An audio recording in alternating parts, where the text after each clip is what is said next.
Her family didn't lose her. They left her on purpose. 22 years old, alone in a high mountain pass, with a hip that had never healed right. No horse, no fire, and a blizzard 3 hours out. Evelyn Hart stood in the snow and watched the wagon tracks race away from her. Not slow, not hesitating, fast. The kind of fast that means somebody made a decision and didn't want to be talked out of it. They'd sent her up the slope for firewood. They knew the bad leg would make her slow. They counted on it. They planned it. And here is the part nobody who tells this story ever believes. The first time they hear it, the mountains above the Iron Pass were not empty. Everyone in that wagon train knew what lived up there in the high snow. The gray-skinned giants, the settlers called monsters, the orcs of the frost fangs, who were supposed to tear a lost human apart for sport and leave the bones for the wolves. Evelyn's family didn't just leave her to freeze, they left her to them. They decided the cold and the monsters together would do the thing none of them had the stomach to do with their own hands. What none of them could have known, what Evelyn herself would not understand until she was half dead in a hollow between two boulders with the snow already swallowing her boots. Was that the most feared thing in those mountains? Would be the first living soul in years to look at her and decide she was worth keeping. If you've ever been thrown away by the people who were supposed to love you most, if you've ever been the cost somebody decided they couldn't carry, then this story is for you. Stay until the end. It does not go where you think it goes. Before we go any further, this channel is brand new, and every single subscribe is what keeps stories like this one alive. It's free, it takes 1 second, and it means more than you know. Hit that subscribe button. Tell us in the comments where in the world you're watching from, and let's get back to Evelyn, standing alone in that snow. The storm came in fast, the way the worst ones always do in the Frostfang range. Not gradually, not with much warning, just a hard shift in the wind, and then the sky going the color of dirty iron from one horizon to the other. Evelyn felt it before she saw it. She'd been moving through the tree line for maybe 20 minutes, breaking dead branches from the lower boughs of a cluster of black firs, stuffing them into the canvas sling she carried over one shoulder. The cold had already worked its way through her wool coat and into the muscles along her left side, which always stiffened first, the hip that had never set right after the wagon accident 2 summers back, the one her stepmother called her bad side, the same way you'd talk about a broken tool. It had started to drag and ache the way it did whenever the weather turned. She stopped, looked up through the branches. The light was wrong, too dim for mid-afternoon, and yellowing at the edges, which meant snow coming, and not the gentle kind. Evelyn had grown up reading weather across open country, the way other girls learned to read scripture. That sky meant, get inside, now. She turned and started back toward the wagon, the sling only half full, maybe 20 pounds of wood. Nowhere near enough for a night this cold. Her stepmother, Margaret, had been plain about it that morning. Fill it completely. Don't come back with less than a full load. We can't afford to waste the stop. Evelyn had long since learned not to argue with Margaret about firewood, or about much of anything. So she moved as fast as the hip allowed, which wasn't fast, jabbing a found stick into the frozen ground to keep her balance, lurching in the asymmetrical rhythms she'd stopped being embarrassed about years ago. Embarrassment was a luxury. Getting back to camp was a necessity. She came out of the trees into the clearing where they'd stopped, the clearing where the wagon had been. The wagon wasn't there. For a moment, she just looked at the empty space, the way you look at something that doesn't make sense yet. The clearing was maybe 60 feet across, dead grass pressed flat under early frost. There were ruts where the wheels had sat, a shallow depression where their mule had stood most of the morning. Boot prints, many of them, her stepbrothers, her stepmother, her father's wide-heeled tread, and one set of smaller prints, her own, leading away into the trees and back again. Papa. Her voice came out smaller than she meant. She cleared her throat and tried again, louder. Papa. Nothing. Just wind moving through the pass and the far-off creak of laden firs. She walked to the center of the clearing, and the ruts told the story plainly enough, once she made herself look. The wagon had been turned. The mule had backed and repositioned. And then it had gone east, deeper into the pass, not back the way they'd come, toward the lower country and safety, but east, up toward the high snow and the gray country no settler entered willingly. She stood there holding her half-full sling of firewood and looked at the tracks moving away from her. She told herself there was an explanation. Maybe the storm had spooked the mule. Maybe one of the boys had gotten hurt, and they'd had to push on. She told herself all of it, while her eyes moved over the marks in the frozen mud. The thing about tracks is that they don't lie. They show you speed. They show you direction. They show you intention.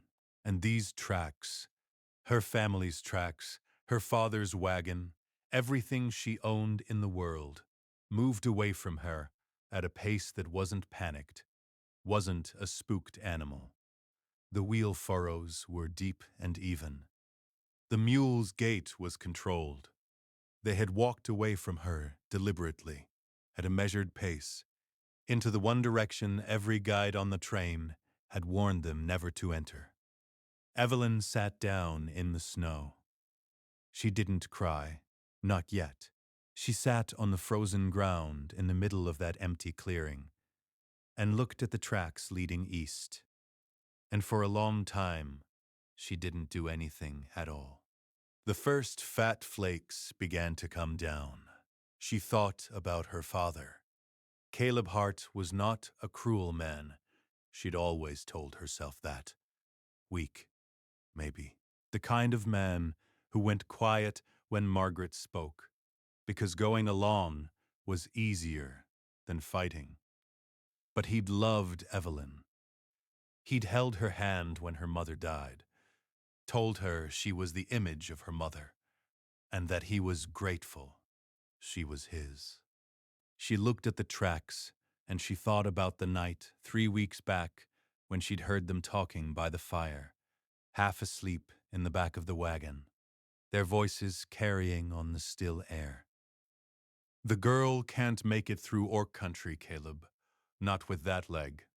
She'll slow us in the high passes, and we'll all die for it. She's my own blood, and I'll say it plain. She's a liability. You know it as well as I do. We've 3 children to think about. A long silence, then her father, low and tired. I'll think about it. She'd told herself she'd misheard. She'd convinced herself it was just Margaret being hard, the way Margaret was always hard, and that her father would never, that there were some things a person simply did not do. She looked at the tracks. She had not misheard. She spent that first night under a dead fall spruce at the edge of the tree line. By the time she'd crawled beneath the low branches with her bundle of wood and her one good flint, her teeth were knocking together, and the hip had gone from aching to a deep grinding wrongness she'd learned to breathe through. She built a fire the size of her 2 fists. That was all she dared. Fire makes light, and light can be seen, and she had no way of knowing what moved through this country in the dark. She took inventory, practically, without panic. One wool coat, worn but whole, boots, good leather, the canvas sling, a flint striker, a small folding knife she'd carried since she was 14, a tin cup, half a hard biscuit, and a scrap of dried venison, which she chewed slowly to make last. It was nowhere near enough. In the morning, she'd follow the wagon tracks east. Not because she expected anyone to come back. She'd already stopped expecting that.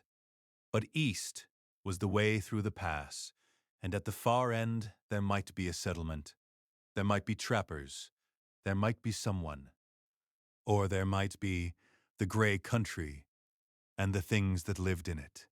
Either way, sitting still was the only choice that was certain to kill her. She didn't sleep much. The cold wouldn't let her go deep enough. She thought about Thomas, 16, who taught her to whistle and had watched her walk toward the trees that morning with a look she couldn't read. She thought about Margaret's jaw and the way she'd looked at the bad leg like she was adding up a sum. She thought about her father. She didn't let herself cry because crying cost water and warmth, and she couldn't afford either. By morning, the tracks were half buried, but she could still make out the faint trough where the wheels had cut through. She followed it, slow, stopping often to rest the hip. By midday, she had to drop the firewood, too heavy, her hands going numb on the sling, and the loss of it felt like losing the last thing she had. The snow came steady, wet, settling into her collar, soaking through her coat by noon, soaking through her by mid-afternoon. She kept moving. She drank snowmelt when she could and ate nothing. By the time the light failed on the second day, she understood, the way you understand things past the point of panic, that she would not make it out of these mountains. The leg had gone from dragging to buckling. She'd fallen twice in the last hour, and the third fall, she thought, might be the last. She found a hollow between two great boulders out of the wind and sat down against the cold stone. No fire, no wood, and her fingers were past the place where she could feel them at all. She leaned her head back against the rock. I don't want to die, she thought, with a kind of mild surprise. The way you note an interesting fact. I'm 22 years old, and I've never been anywhere or done anything, and I don't want to die in the snow. The thought didn't lead anywhere useful. The mountain didn't care what she wanted. The wind died. The snow fell straight down now, thick and fast, settling on her coat and her hair and the tops of her boots. And she knew that if she kept sitting here, in the morning, she would be a white shape that looked like a small boulder. Then she heard something, not a sound, exactly.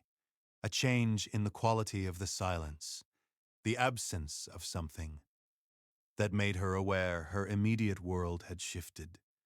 She opened her eyes. There was a shape standing over her, between her and the snow-heavy sky.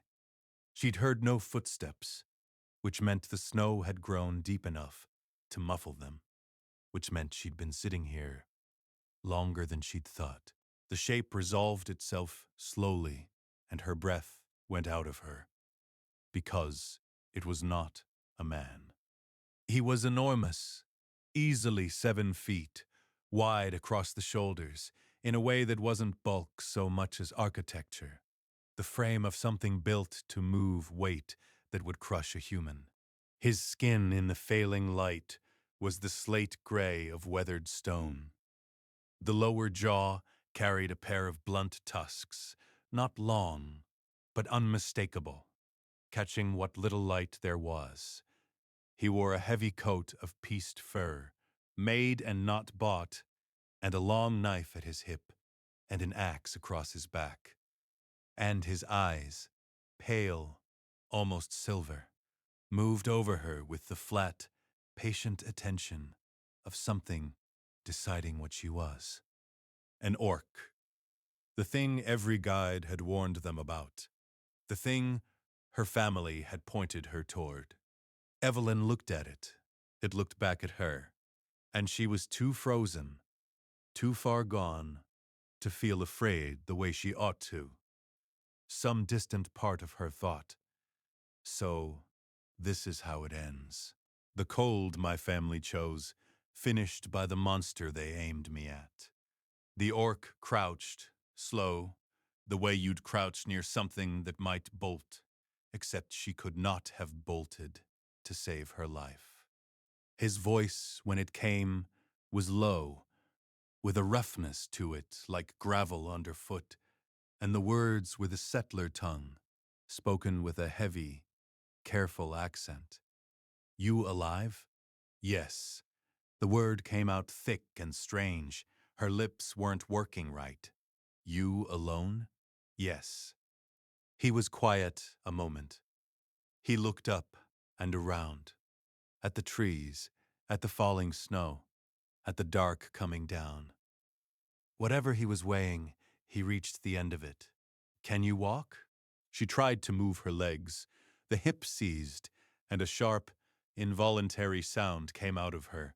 Not quite a cry, the kind of punctuation your body makes without your permission. No, she said. He looked at her leg, then back at her face. Then, without another word, he set down something he'd been carrying. A brace of mountain hares, frozen stiff, and unslung the axe and laid it in the snow. He got one arm beneath her knees and one behind her back. This will hurt, he said, which was the most honest thing anyone had said to her in a very long time. It did hurt. The movement of her leg sent a white flare up through her hip and spine that turned her vision dark at the edges. She made the sound again. He didn't stop, didn't apologize, just stood with her and gathered the axe and the hares in one efficient motion, like a man used to carrying things that didn't want to cooperate. Then he started walking. Where are you taking me? She managed. Home. How far? Far enough. She wanted to ask more, but the cold had taken most of her words, and the jostling of her hip swallowed the rest. She listened to his breathing, steady, controlled, the breathing of someone doing hard work who'd done hard work all his life. The trees moved past. The world went white and gray and then dark. At least I'm not dying in the snow, she thought. And then, maybe I'm dying somewhere else. And then she thought nothing at all for a while. She came back to herself by degrees. Warmth first. A deep animal warmth she felt in her bones before her skin. Then smell. Wood smoke. Tanned hide. A thick meat broth. Then sound. The close-up crackle of a good fire. Then pain, her hip a low volcanic throb, her fingers and toes burning as the blood crept back, which she knew was good and felt terrible. She opened her eyes, rough-hewn timber close above her. She lay on a broad pallet under several heavy firs, in a lodge built on a scale that didn't match a human hand. Everything too large, too high. The doorway a foot taller than it needed to be. The single chair by the fire, sized for a frame like the one that had carried her. A great stone hearth took up most of one wall. Shelves ran along another, stacked with cured pelts and iron tools and clay jars and bundles of dried herbs hanging from the beams. A window covered with stretched oilcloth let in dim gray light, and 3 feet from the pallet sat a dog. Except it was barely a dog, pale gray, yellow-eyed, the size of a small calf, with something a great deal larger than a dog in its blood. It watched her with the steady, unblinking neutrality that only very large animals and very old people seem able to manage. Evelyn and the not-quite dog looked at each other. "He won't trouble you unless I tell him to." She turned her head. The orc stood at the hearth, his back to her, doing something with a heavy iron pot. He'd shed the fur coat. Even without it, he filled the room, broad and long-armed, and now she could see scarring along the side of his neck that disappeared into his collar, and the old marks of a hard life written across gray skin in pale silver lines. "What's his name?" Her voice was still thick. He glanced at the beast. Rack. Rack. She considered it. The dog's tail moved once, a single slow sweep, then stopped. "That's an unusual name." "It's his name." She looked back at the ceiling. "What's yours?" A pause. Long enough, she thought, he wouldn't answer. "Carrick. Is that all of it?" Another pause. Longer.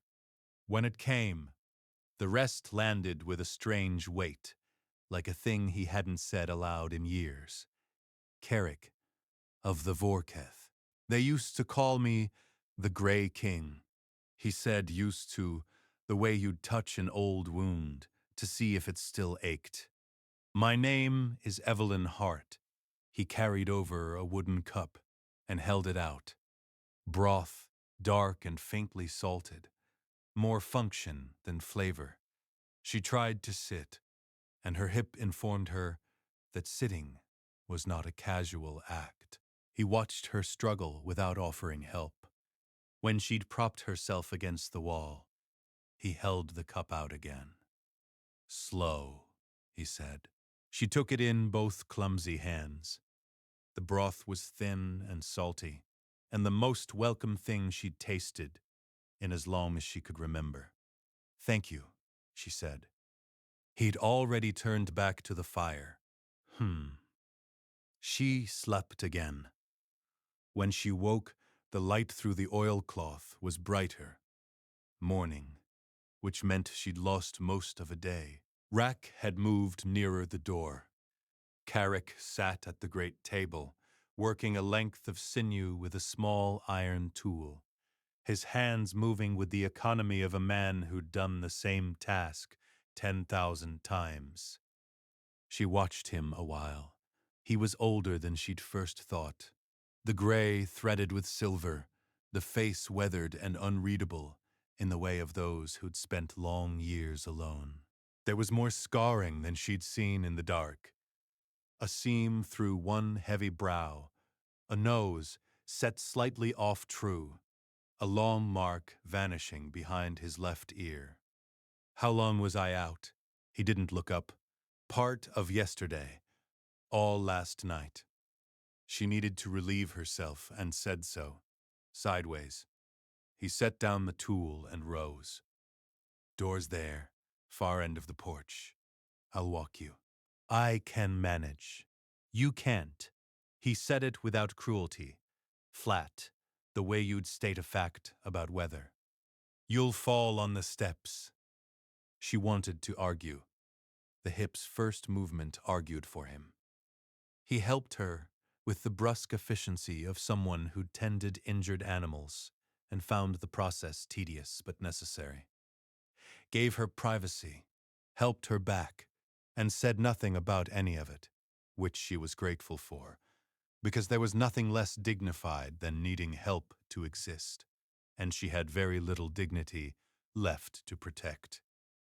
Over the next days, she pieced him together the way she'd always read people, between the lines. He was a hunter and trapper now. The lodge had the shape of a place arranged for exactly one, no others of his kind, no banners, nothing that spoke of the king he'd named himself, only the work of surviving. And on the highest shelf, where she could not have reached it, a single worn book, bound in dark leather, that he never once opened while she watched. On the third morning, restless and frightened in a way she hated, she sat down across from him at the great table and said the thing she'd been turning over. "I need to understand what this is." He looked at her over his bowl. He had a way of looking that was direct and empty of anything she could read, which she found unsettling and suspected he had cultivated. "What is what?" "This. Me. Here. What you expect. What the terms are. You found me. You carried me back. You fed me. I have to assume that doesn't come without a price." Something moved across his face. Not offense. She didn't think he was a creature who took easy offense, but something closer to recognition. "What kind of price are you afraid of?" "The obvious kind." He looked at her steadily, and then he set down his spoon, and what he said next she would remember for the rest of her life. "There is a thing my people do," he said, "that yours do not understand, which is why they fear us. We bond once, one mate, and only one, for the whole of a life. It is spoken aloud in the old rite, and once it is spoken, it cannot be unspoken, not by death, not by distance, not by anything." A bonded orc would walk into fire before he raised a hand against the one he is bound to. It is the deepest law we have. He paused. "I have never spoken it. In 11 years, no one has asked it of me, and I have asked it of no one. So hear me plainly. You are in no shape to leave these mountains before the thaw, and I will not be the thing that hurt you on top of the thing that already did. That is not in me. Do you understand?" She studied his face and found, to her surprise, that she believed him. "Why didn't you ever bond? In 11 years." The pale eyes went somewhere far off. "Because the one time I led my band into the wrong valley, and I am the only one of them who walked back out." He said it without drama, the way a man states a debt that will never be paid.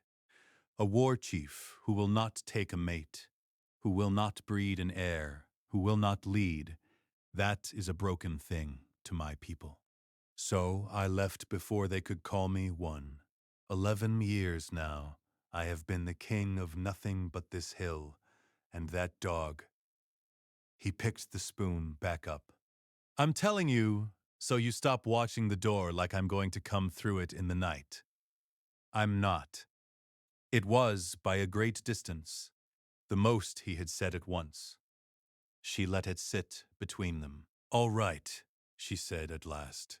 "Then what do you need from me? Because I can't sit on that pallet and eat your food and give nothing back.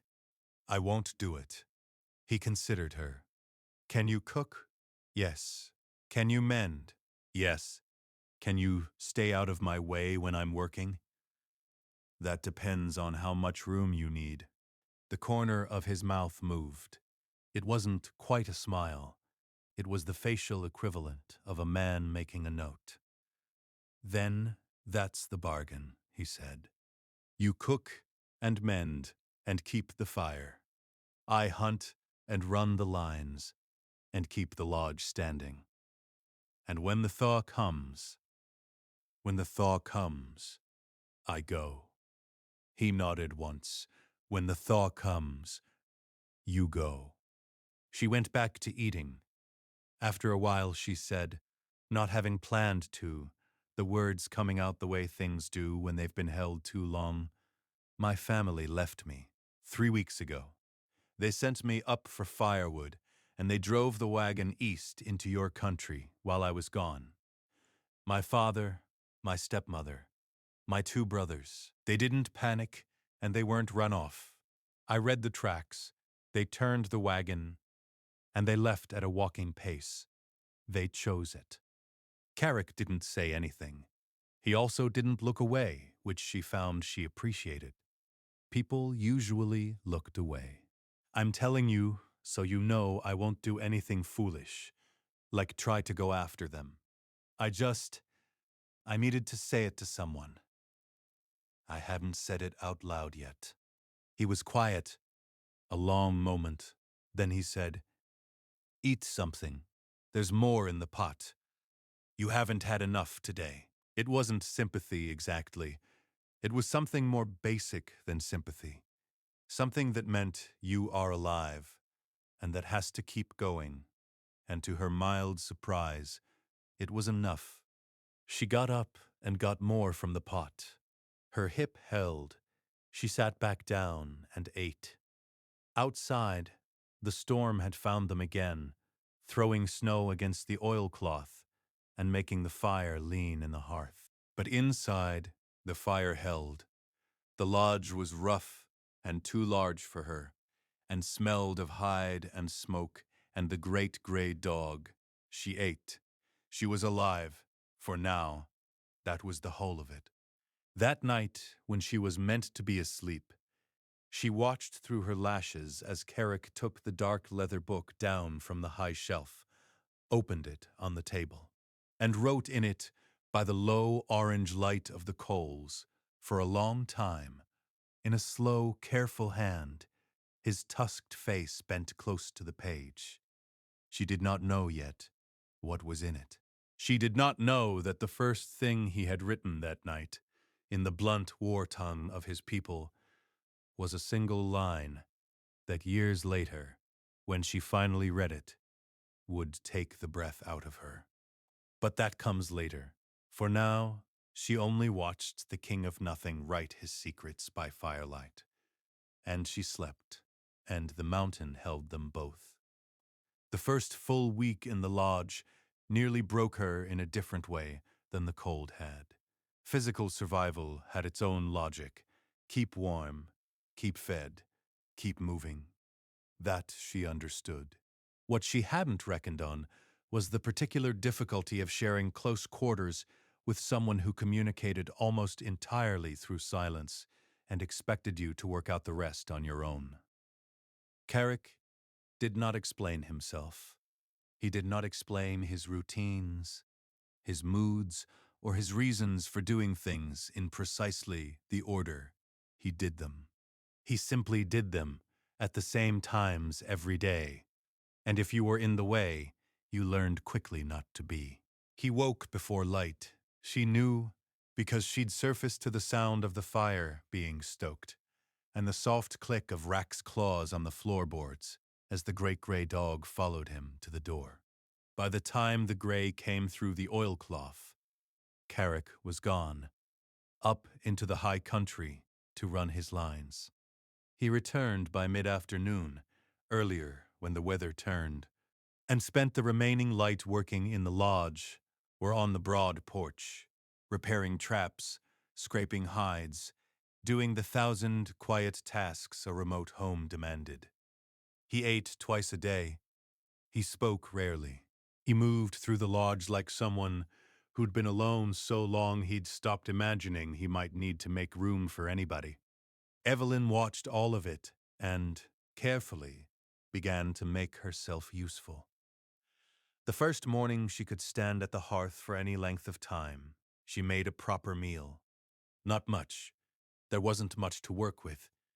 But she found cornmeal and salt and rendered fat and made hoe cakes on the flat iron that had been sitting unused on a shelf. When Carrick came back from a near trap, he stopped in the doorway, and she saw his nostrils flare at the smell of something that wasn't broth. He looked at the plate. He looked at her. "Sit," she said. "They'll go cold." He sat. He ate 4 without a word. They were small in his hands, and then he said, "There's dark honey in the clay jar. Second shelf. I saw it. Wasn't sure you were saving it. Not for anything." She fetched it. He poured a little over the last cake and ate it. She sat across from him with her own plate and didn't try to make conversation, because she'd already learned that talk with Carrick couldn't be forced into being. It either happened or it didn't. That morning, it didn't. But every hoe cake was gone, and when he went back out, he didn't say thank you, and he didn't say don't bother, which she decided to count as the same thing. She spent that morning taking a hard inventory of the food stores, all of it in her head. Dried meat, hard roots, a little flour and cornmeal, leathery berries, salt, a half tin of bitter coffee, rendered fat, 1 jar of honey. She did the arithmetic, and it did not produce comfortable results. There was barely enough for one to cross the winter. There were now 2. When he came back that afternoon with a brace of fat hares, she said nothing about the math. But that evening, when she made a stew and stretched the meat further than it wanted to go, she made sure every scrap was used, and the bones went back in the pot for the next day's broth. He noticed. She saw the calculating look settle over him, the one he got when he was adding something up, as he looked at the pot, then at her. He didn't say anything. He ate. She was beginning to understand that, with Carrick, eating what you made was the whole of the compliment. The harder adjustment was the lodge itself, built for 1 and accommodating 2, with the grudging tolerance of a too small coat. The pallet she slept on was his.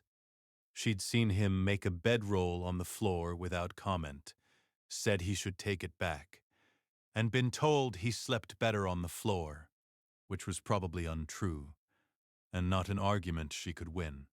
They walked into each other more than once that first week, the mundane collisions of 2 bodies learning the shape of shared space.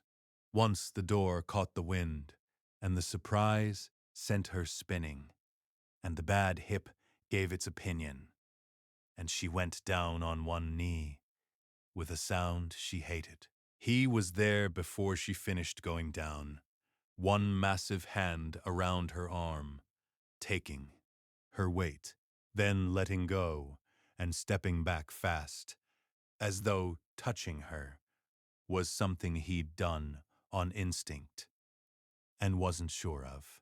"I'm fine," she said, before he could look at her leg with that calculating expression. "I have a bad hip. It's not going to get better. It's just how it is. I'd be grateful if you'd stop watching it like it's about to become your problem. It's already my problem if you fall and can't work," he said. That was so honest and so purely practical that she almost laughed. "Fair," she said. "I'll be more careful." She was more careful, and Carrick, for his part, began rearranging things, never announced. She'd reach for a pot and find it moved to a lower shelf, go for the water and find the heavy bucket set where she could reach it without the stretch that had thrown her off balance. Small adjustments, done without a word, that made the lodge a little less of a negotiation with her own body. She thought about saying something. She decided not to. Acknowledgement might make him stop. And every night, the book. That was the thing she could not stop noticing. In the evenings, when the day's work was done and the fire was good, and there was nothing requiring either of them, Carrick would take the dark leather book down from the high shelf, sit at the great table, and write. It was the strangest habit in a creature who used so few words out loud, that he should pour so many onto a hidden page. He wrote slowly, in the blunt, vertical script of his people, his tusked face bent close in the firelight. Some nights, only a line or two, some nights a long while. When he finished, he closed it, climbed the 2 stones he kept by the wall for the purpose, and set it back on the shelf no human arm could reach. She asked him once, on the 5th night, as lightly as she could, "What is it you write?" He finished his line, closed the book, and said, "A record." Of what? Of what's worth keeping. And that was the end of it. He put it away, and she understood she'd reached the edge of what he'd give. But she lay awake that night, looking at the dark shape of the book on the high shelf, wondering what a creature who had lost everything thought was worth writing down. The days settled into a rhythm that wasn't comfortable, but was functional. She cooked, and she cooked well, a talent for making a little produce more than it should, learned in a trading post kitchen when money was tight, which it always was. She mended everything that needed it, and a great deal did, and each morning when he dressed, she saw him register, briefly and without expression, that something fit or held better than before. He didn't say thank you. She hadn't expected him to. The 4 walls pressed in on her, because she'd always been someone who needed to move. But Rack helped, in his odd way, shifting his sleeping spot into her orbit, and she found herself talking to the great dog in the long afternoons, just to hear a voice that wasn't the silence of the empty lodge. The slow conversations happened the way conversations with guarded creatures do, at an angle, in pieces, never head on. She learned he'd built the lodge himself, that Rack was the second of his name, the first mentioned once and never again, in a way that told her the loss hadn't gotten smaller. She told him about Kansas, about her mother's needle and the smell of her shop, about her mother's death, which she could do now with the flatness of a story worn smooth. "You said your mother taught you to sew," he said one evening, unprompted, days after she'd mentioned it. "Yes."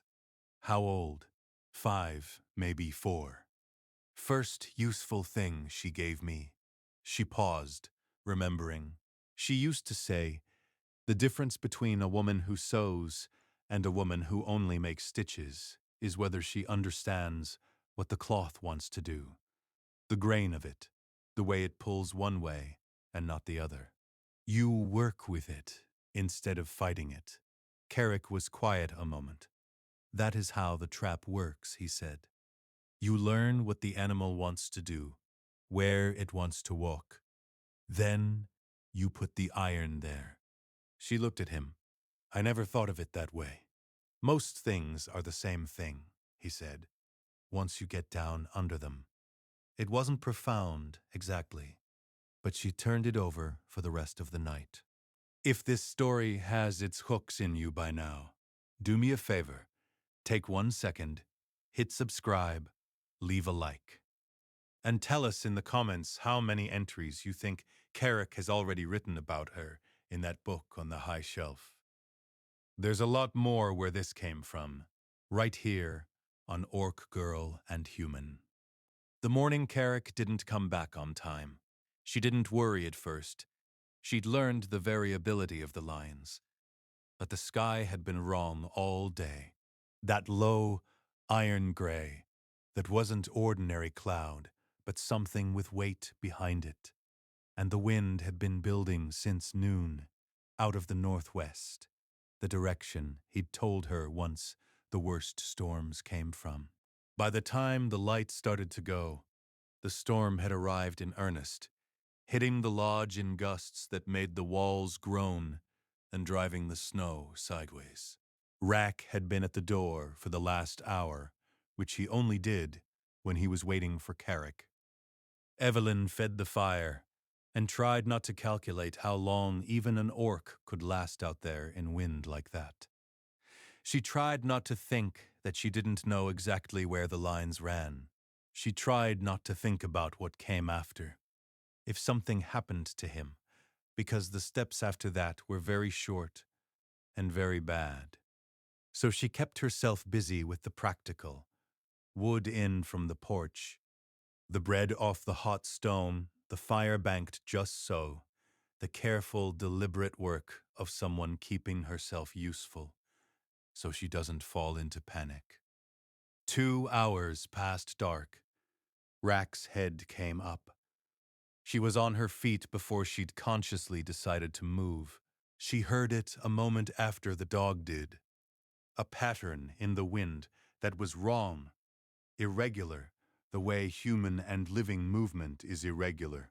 She pulled on the spare fur coat, enormous on her, and opened the door into a wall of cold that took her breath before she could use it. The shape at the foot of the porch steps was moving.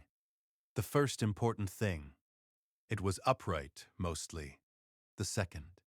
But it was moving wrong, listing hard to one side, one leg not tracking the way it should.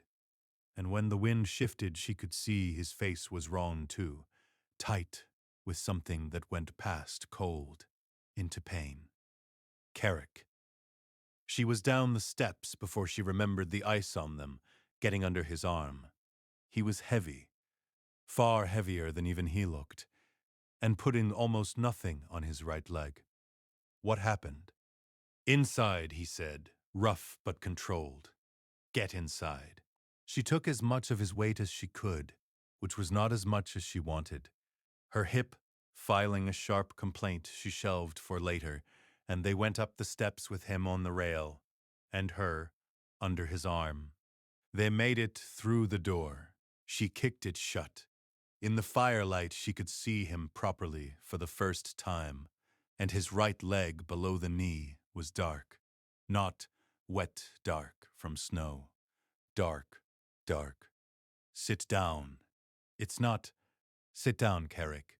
Something in her voice, some frequency she hadn't used before, made him sit. He lowered himself into the great chair with a careful control that told her exactly how bad it was, because Carrick of the Vorketh did not move carefully unless he had very good reason. She crouched in front of him and got her hands on the leg, and when she tried to push the heavy hide legging up, it wouldn't go. The leather was frozen stiff with blood that had soaked through and frozen in the cold. She took her little folding knife and cut it instead, which was faster, and peeled it back, and looked at what was underneath. It was about as bad as it looked. A broken branch, the jagged end you get when a dead limb comes down under a heavy snow load without warning, had torn through the meat of his lower leg, low on the outside, a few inches above the heavy joint of his ankle.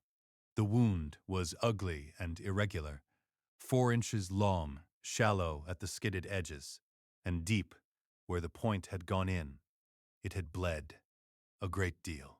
It was still bleeding, slow, oozing rather than pumping, which meant it hadn't hit anything that would kill him fast. But it had been bleeding a long time, and he'd been in the cold a long time, and the blood had frozen in layers over the wound instead of clotting clean. When did this happen? 2 hours back, maybe more. You walked on this for 2 hours. Didn't have another option. She looked up at him. His face was very controlled, which meant the control was costing him. There was a white edge around his mouth she recognized from watching humans manage serious pain, and somehow it was worse, seeing it on him, this enormous thing that wasn't supposed to be able to be hurt. I have to clean it, she said, and close it. I know. Where's the spirit? The drink. Something to clean it with. Shelf above the door. Clay flask. Behind the salt. She found it. A strong, clear liquor. that burned her eyes from a foot away, more than half full, which was fortunate. She found the heavier sinew thread and a curved bone needle in his kit. She set water to boil and tore the cleanest cloth she could find into strips, and brought it all to where he sat, and she pulled the second chair around in front of his and looked at the wound again. Up close, in good light, it was worse, and her stomach said so, in a way she ignored. "This is going to hurt," she said, saying it because he'd said it to her in the snow when he'd lifted her, and she understood now why he had. "A lot. I know that too. Do you want something to bite on?" He looked at her with an expression that was about a third offended and the rest something she couldn't name. "Fine," she said. "Hold the chair." She cleaned it first. The liquor went on direct, and he made a sound that was almost nothing, almost completely swallowed, but she felt the great muscles of his leg go to iron under her hands. And she pressed harder rather than lighter, because stopping halfway was worse than going through. "Talk," he said through his teeth. She looked up. "What?" "Talk. Say something. Anything." So she talked. She didn't know what she said exactly. Something about the cornbread, how she'd been rationing the meal, whether they had enough, how the fat changed the way it held together. She kept her voice as level as she could, while her hands did what they had to do, and he held the back of the great chair with both hands and breathed. When it was as clean as she could get it, she looked at the edges. The wound was deep and badly placed. Movement would pull it open if it wasn't closed right. She'd sewn living flesh exactly twice. Once on a dog when she was 16. Once on her own hand, 2 years back when a knife had slipped. And both times she'd felt the awful intimacy of pushing a needle through a body, and done it anyway, because the other thing was worse. "I have to stitch it," I figured. "I've done it before, not on anything this size. But I know what I'm doing." He looked at her, and in the firelight, his face was open in a way she hadn't seen. Not afraid, because she'd begun to believe fear wasn't a thing readily available to him, but undefended, like pain had taken down something he usually kept up. "I believe you," he said. She hadn't expected that. She almost asked him to say it again. Instead, she threaded the needle and started.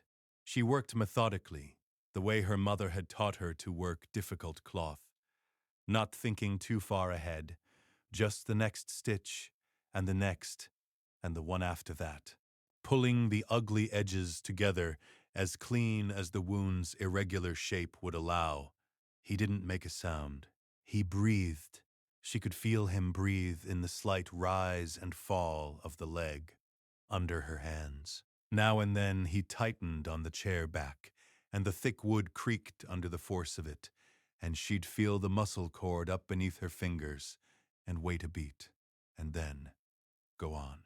Rack came and set himself against Carrick's other leg and leaned there, with the steadiness of a dog who understood something was wrong and had made a decision about what to do about it. 16 stitches. She tied off the last one and sat back and looked at it. It wasn't pretty. The spacing was functional and the tension was right. But a healer, she was not. The wound would scar badly, which it would have done anyway, over a leg that already carried old marks. "It's done," she said. He looked down at it, took a long breath through his nose, and let it out slow. "Thank you," he said. And his voice was different, not softer, exactly, but the top layer had changed, like something close to the surface. She wrapped it tight enough to hold pressure, not so tight it choked the blood, and then she stood. and her legs were unsteadier than she'd let herself notice, and she put a hand on the table and breathed for a moment. "You need to get to the pallet," she said. "Flat and warm. Don't argue with me about this." Something that might have been amusement crossed his face under the exhaustion. "You're different," he said. "Different from what?" "From the thing I found in the snow. You found me half frozen. Most things would be different from that." "That's not what I mean." He watched her with an expression she didn't have a name for yet, more present than he usually allowed himself to be. "You were afraid before. You're not now." She thought about it. "I don't have time to be afraid right now." "No," he said. "That's not it either." She didn't know what to say to that. She got his arm over her shoulders again and walked him to the pallet, bracing with her bad hip and letting it scream, and they got him down. She covered him with the heaviest furs and built the fire to hold through the night without burning too hot, and she pulled the second chair to the side of the pallet and sat. "I'll stay up a while," she said, "in case the fever comes. You don't need Carrick." She said his name the way you'd say stop. "Let me." His jaw worked, the particular difficulty of a self-sufficient creature accepting that tonight he was not self-sufficient. "All right," he said. She sat back. The fire burned. Outside, the storm threw itself against the walls with a sound like sustained fury, and the oilcloth bowed inward with every gust. And somewhere in the trees a branch gave way with a crack she felt in her chest. Inside, the fire held. Carrick's breathing slowed and evened as exhaustion took him under. And at some point, Rack climbed onto the foot of the pallet, which she'd never seen him do, and suspected was against some rule currently suspended by circumstance, and curled there with a heaviness that said he was staying. Evelyn sat in the chair and watched the fire and thought about what he'd said. "You were afraid before. You're not now." She hadn't realized it until he named it. She tried to find the frightened person she'd been in the snow, and she could remember her clearly, the cold and the despair and the helpless smallness of her. But that person felt oddly far off, like someone she'd heard about rather than been. And she understood, sitting there, what had changed. It wasn't that the danger was less. The wound on his leg told its own story about danger in this place. It was that she had been useful, really useful, in a way that mattered. The meals that kept them both fed, the mending that kept them both warm, the 16 stitches she'd just put in an Orc-Kim's leg that would, she believed, hold. Being needed was not the same as being loved. She knew the difference. She'd spent enough of her life confusing the two. But it was something. It was a way of mattering that didn't depend on anyone's kindness or anyone's decision to keep you around. You could keep yourself around. You could be the reason you were still here. That was what had changed. The fever came on the second day, the way she'd half known it would. She'd been pressing the back of her hand to his forehead every few hours, the way her mother used to check bread dough. The first morning it was near normal, and she let herself hope. By the second evening his gray skin was dry and hot in a way that wasn't right. And by the middle of that night he was sweating through the furs and saying things in the war tongue she couldn't follow. A name, once, maybe two, and something about a valley. Said with a grief that needed no translation. She kept cold cloths on his brow, and changed the bandage and checked the wound for the red lines, or the smell that would mean the rot had taken hold, and found neither, which was the most important, nothing she had ever been grateful for. He was a terrible patient.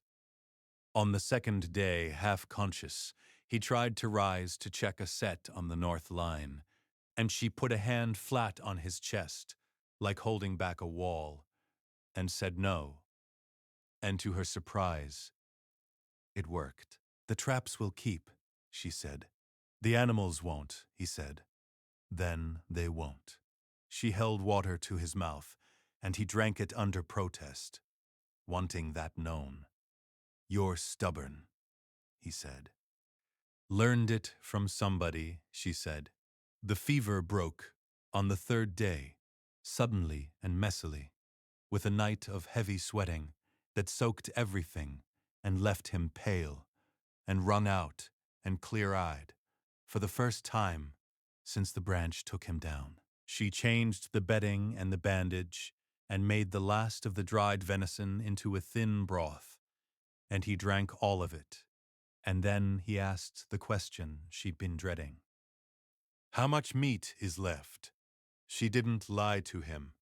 "Enough for maybe 10 days. Less if the cold stays this hard, and we burn more keeping warm." He was quiet, working the same arithmetic she'd already worked. "I have to get back on the lines. Your leg won't take full weight for 2 weeks. 10 days before you go past the porch, at the very least. We don't have 2 weeks of food. I know we don't." They looked at each other, and into that silence came the first long, low cry from the tree line. A sound that was almost like a dog, and wasn't. A thing that carried hunger in it. The lean and desperate hunger of an animal that had been moving through bad country in a bad winter with nothing in its belly. Rack's head snapped up. A second cry answered the first from a different direction. Then a third. Carrick's clear eyes went hard. "Wolves," he said, "and starving, to come this close to the fire smell." He tried to sit up straight, and the leg made him pay for it. The rifle, but there was no rifle. There was only an orc who couldn't stand, a woman with a bad hip, a great gray dog, 10 days of food, and a wound that had nearly killed the one of them built to fight. And outside, in the dark, the pack was counting them too. There was no rifle. There was an axe Carrick could not stand to swing, a short horn bow he could draw, but not chase a great gray dog, and the two of them.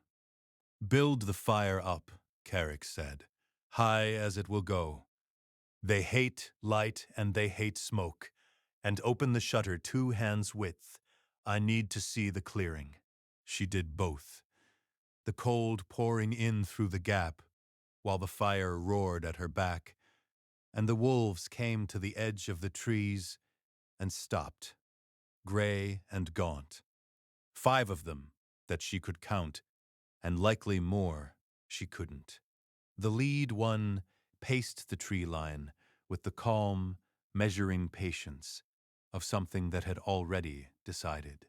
Carrick braced his hip against the table and his good shoulder against the window frame, the bow drawn awkwardly across his body because the wound wouldn't let him set his feet. "I get 1 good shot before they scatter or rush," he said, low. "If I miss, I won't get the second clean." The lead wolf came 3 steps into the clearing, head down, angling toward the side of the lodge where the door was, toward the weakness it could smell, the injured thing inside. And Evelyn did the thing she did not plan. She leaned into the gap in the shutter and shouted, no words, just sound, loud and sharp, and as full of fury as she could make it, the voice of something that refused to be prey. The lead wolf checked. Its head came up. For half a heartbeat it stood square and startled, in the open, broadside to the window. Carrick loosed. The arrow took it behind the shoulder, and the wolf dropped where it stood. and the rest of the pack broke instantly, pouring back into the trees with a speed that was almost beautiful. And then the clearing was empty, but for the gray shape steaming in the snow. He lowered the bow. His arm was shaking from holding the draw across his body, and the leg had gone white at the edges of his mouth again. And he looked at her with the expression she'd come to think of as his version of respect, which didn't look like anyone else's, but was unmistakable once you knew it. "You shouted at it," he said. "It worked. It turned its whole flank to me, because a half-starved human screamed at it. Something moved in his face. I have stood beside warriors who would not have done that. They dragged the wolf in together at first light, which was hard and ugly work, her hip screaming and his leg doing whatever his version of screaming was. A locked jaw and very controlled breath. She cooked what could be cooked and froze the rest on the cold porch. The meat was lean and strong and not good, and they ate it without complaint, because it was the difference between the arithmetic working and not working, and they were both long past needing food to be pleasant. The pack didn't come back. The snares began to catch again. Carrick was back on short lines within 10 days, slow and not far, and the crisis passed. Not the winter, but the sharp edge of it, what it left behind, was different from what had been there before. When she looked across the lodge at him in the evenings now, something had settled between them that hadn't been there at the start. Not comfortable, because neither of them was built for comfortable.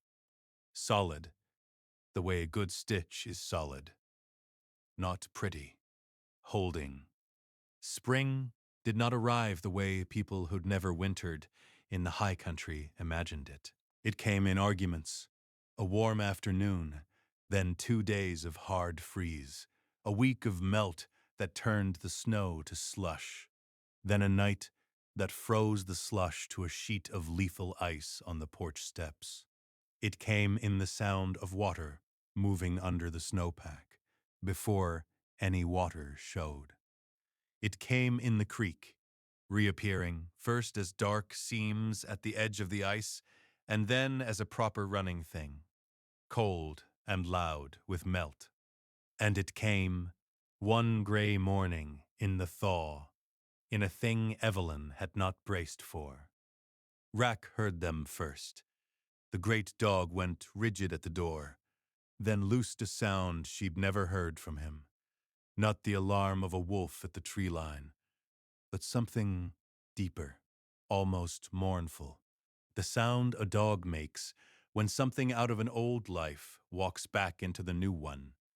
Carrick set down the trap he was mending and went very still. And then he stood, and his whole frame changed, squared, waited. The posture of the king, he'd told her he used to be. "Open it," he said quietly. Slow. They came up out of the timber in single file, 4 orcs in war leather and bone, taller even than Carrick, scarred and armed, and at their head a female orc with a face like a granite cliff and silver rings braided into a steel-gray crest of hair. She stopped at the foot of the steps and looked at Carrick for a long moment with an expression that had grief and anger and relief all braided into it, as tight as the rings in her hair. 11 winters, she said, in the settler tongue. For Evelyn's benefit, Evelyn understood, which was its own kind of message. 11 winters, Carrick, and we find the Grey King keeping a den on a frost-bitten hill like a beast that lost its name. Her pale eyes cut to Evelyn in the doorway and went flat with contempt. Keeping a human. Magra. Carrick's voice was even. You came a long way to insult my house. Say the rest of it. Drosk Bonebreaker has taken the lower passes, Magra said. He's burned 3 of our wintering camps, and he means to take the Iron Gate before the snow's gone. The clans are scattered. They will not follow a war matron, and they will not follow a fool, and the only living thing they will follow is the king who walked into the hollow vale and walked back out. She bared her tusks. We did not climb this mountain to beg, but I will beg. Come back. Lead, or watch from your hill while everything that's left of the Vorketh is broken on Drausk's stakes. A silence. Evelyn watched it move across Carrick's face. 11 years of penance, pulling against the thing in him that had always been a leader. Then Magra's gaze swung back to Evelyn, and her lip curled. And put that down the mountain before you come. A war king cannot ride to the Iron Gate with a broken-legged human girl on his arm. The clans would laugh him off the field. She is a weakness, Carrick. She is a stone in your boot. Anyone can see it. A weakness, a stone, a liability. The words were older than Magra. Evelyn had heard them in her stepmother's voice, by a different fire, in a different country, and they landed in exactly the same place. But she was not the woman she'd been by that fire. She came down one step onto the ice with her bad hip and her chin level, and she met the war matron's eyes, and she did not look away, and she did not cower, and her voice did not shake. I sewed 16 stitches into your kin's leg with my own hands when a tree opened it to the bone, Evelyn said. I kept his fever from killing him for 3 nights. When a starving pack came for him while he couldn't stand, I screamed a wolf into turning its flank so he could put an arrow through it. I have crossed this winter on a leg that doesn't work, and I am still standing on your ice telling you to your face that you are wrong about me. She held the granite eyes. You can call me a weakness if it makes the climb feel worth it, but you climbed a mountain to beg a king to come save you. So which of us, exactly, is the one who needs carrying? The 4 warriors had gone very still. Magra stared at her for a long, dangerous moment, and then, slowly, the war matron did something that Carrick would tell her later he had not seen Magra do in 30 years. She inclined her head, just a fraction, the smallest possible nod, the kind of respect that is wrung out of stone against its will. Magra said, which was, Evelyn was coming to understand, the highest word these people had. She has a tongue on her. You're human. She turned back to Carrick. It changes nothing. The clans still won't. That is mine to decide. Carrick said, make camp at the tree line. I will give you my answer before the light goes. They went, and the lodge, when the door shut, was very quiet. Carrick stood with his back to her for a long time, looking at nothing. Then he crossed to the wall, climbed the 2 stones, and took down the dark leather book from the high shelf, the book she had wondered about for the length of a winter. He set it on the great table in front of her chair. He did not open it. There is gold under the 3rd hearthstone, he said, to the wall, in the flat voice he used when the words cost more than they sounded. Enough to set you up in a real town. Portland's grown. There are places with walls and shops and people who don't speak in grunts. The wagon trains come through the lower pass in a month. You could go down with them and start over, somewhere soft, somewhere you've earned. He still didn't look at her. It would be the right thing to send you somewhere better than a cold hill and a scarred old beast going off to a war that may not end well. Is that what you want? What I want isn't the question. It's one of them, Carrick. He was silent, and then, instead of answering, he put one gray finger on the cover of the book. I'm no good at the saying part, he said. Never have been. 11 years I put the true things in here instead of into the air, because the page doesn't flinch, and a face does. He took his hand back. Read it or don't. Then tell me to go to the war, and I'll go. Tell me to send you down the mountain, and I'll do that too. He took his coat from the hook and walked out onto the porch, into the gray light, and left her alone with the book. For a long moment, she didn't touch it. Then she opened it. The first pages she could not read. The blunt, vertical war script of his people, line after line of it. And though she didn't know the words, she knew grief when she saw it written. The same line returned to, again and again, like a wound picked open. Names, she would learn later. The names of the band he'd led into the hollow vale, written so that somewhere, in some book, a king had not failed them. And then, perhaps a third of the way in, the script changed. He had begun to write in the settler tongue, clumsy at first, the letters drawn like a man carving them, and dated, in his way, by the snow. First snow, after the long melt, found a human in the drifts near the Twin Stones, near dead, a bad leg. Her own people drove their wagon into our country and left her for us to finish. I did not finish her. I have not decided why. She made bread without being asked. I have eaten alone for 11 winters. I had forgotten there was a sound a second spoon makes. I have started moving the water bucket to where she can reach it, and the pot to the low shelf. I tell myself it is so she does not fall and cost me a worker. I have written enough true things in this book to know a lie when I set one down. That was a lie. She put 16 stitches in my leg, with her hands shaking the whole time, and not one of them went wrong.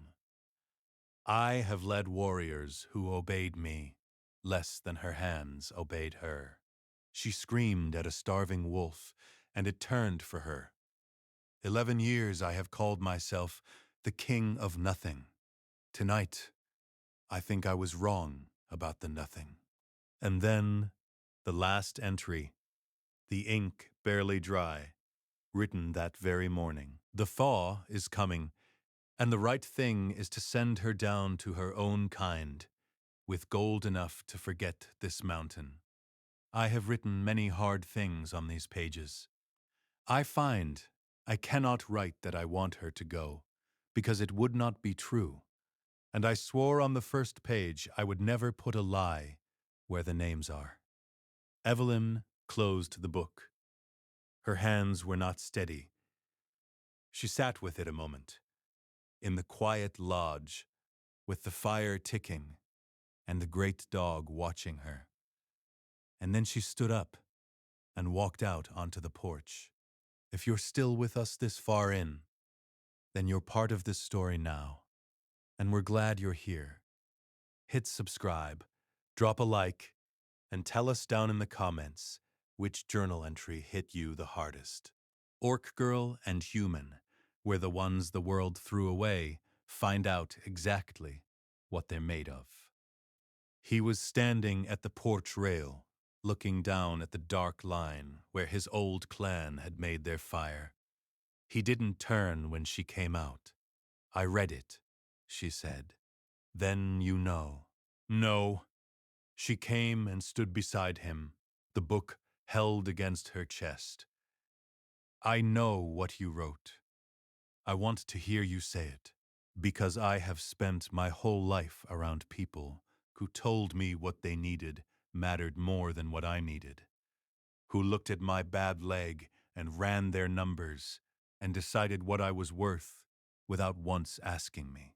My own father did the arithmetic and drove a wagon east. Her voice stayed level. She'd made peace with the fact of it, if not the feeling. I'm not letting another soul decide my worth and my place for me. Not even you. Not even kindly. So look at me, Carrick of the Vorketh, and ask me the real question. He turned.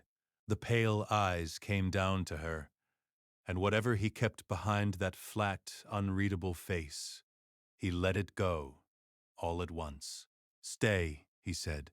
Don't go down to the soft country. Don't take the gold and the wagon and the town with walls. Stay on this cold hill, with a scarred old king riding off to a bad war, and a bad leg, and a worse dog. I am asking. I want you to stay. There, it said. Then I'll stay. It isn't a small thing, he said, low like a man who had to get the warning out before he'd let himself believe it. What it would make you. Among my people there is a right, the binding. One mate, one time, the whole of a life, spoken aloud so it cannot be unspoken. A bonded king names his mate his own, and she stands at his side as queen. And there is no taking it back, not by death, not by war, not by anything. I have never spoken it. In 11 years, I never found the one I'd burn the rest of my life on. He looked at her like she was the last true thing in the world. I found her in a snowdrift. Her own people left her for monsters, and she turned out to be the bravest thing on this mountain. Then stop telling me what it would make me, Evelyn said softly, and choose. So he chose her. He chose her at the tree line, in the gray light, the 4 Magra and the 4 scarred warriors of the Vorketh, the same war matron who had called her a stone in his boot, made to stand witness now. He took Evelyn's small human hand in his great gray one, and he spoke the old rite in the blunt war tongue, the words landing like struck iron. And where the right called for the names of the bonded, he said his own, and then he said Evelyn Hart, and the clan witnesses drew breath, because a war king was binding the whole of his life to a human girl with a ruined hip in front of their eyes, and there would be no unspeaking it. When it was done, Magra looked at Evelyn for a long moment. The human who had not bowed, who had screamed a wolf into turning, who now stood bound to the only king the clans would follow. And the war matron went down, slowly, onto one knee in the melting snow. Then the Vorketh have a king again, Magra said, and it seems we have a queen. Her granite mouth twitched, a stone-tongued one. The clans will be terrified of her. It was, Evelyn understood, the closest the old warrior could come to a blessing. Carrick rode to the Iron Gate 3 weeks later, and the clans came to the king the way the matron had promised, and Drausk Bonebreaker was broken on his own stakes before the last of the high snow was gone. But that is another story, and Evelyn was not the kind of queen who watched it from a hill. She rode out behind the host as far as her hip would let her, and she ran the supply lines, and she sewed wounds shut through 3 nights at the gate with her hands steady. And the warriors who had laughed at the human girl learned to bring their torn flesh to the Grey Queen and be grateful. But the day she would remember was the quiet one after, back on the cold hill that was hers now, in the true thaw, with the creek loud below and the high peaks holding their last hour of pink gold light. And the war behind them and the rest of it ahead. She stood in the clearing with the dark leather book under her arm. Carrick came out of the tree line carrying split timber for the new room he was raising against the lodge's sound back wall. More space would help, he'd said, which was as close as he came to speaking of all the years they meant to fill it. Rack leaned against her leg the way he'd started doing, which still made her feel obscurely honored. She thought about a wagon and a clearing and tracks racing east. She thought about her father less often now, and with less blood in it. He had loved her. She still believed that. And she believed it had cost him something to do what he'd done. But love and choice were separate things, and he'd made his, and she'd built her life in the aftermath, the way you build a house after a flood, out of whatever was still sound, put together differently than before. Her family had run their numbers on a November morning and decided she was a cost they couldn't carry. They'd looked at her bad leg and her weight in the wagon and aimed her at the monsters and driven away. What they hadn't calculated was what the monsters would do. That the gray-skinned king they feared would look at the thing they'd thrown away and write in a hidden book that she was worth keeping. That her own blood would call her a liability and a stone, and a people made of war and stone would put a crown on her head and go down on one knee in the snow. She wasn't grateful for what her family had done. She would not perform gratitude for pain that was real and had cost her real things. But she was standing on a mountain that was hers, in spring boots, with a book in her arms that she was going to start adding her own entries to, beside a king who'd said yes when it counted. And that, she thought, was the thing nobody tells you about being thrown away by the people who should have kept you.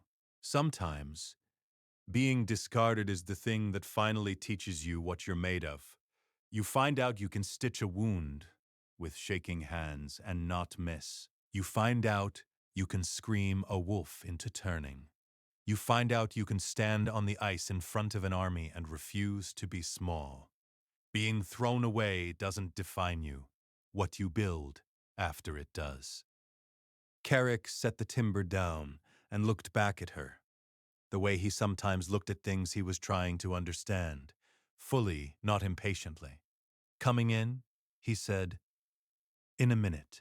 He went inside because that was one of the most important things about him, that he'd leave her minute.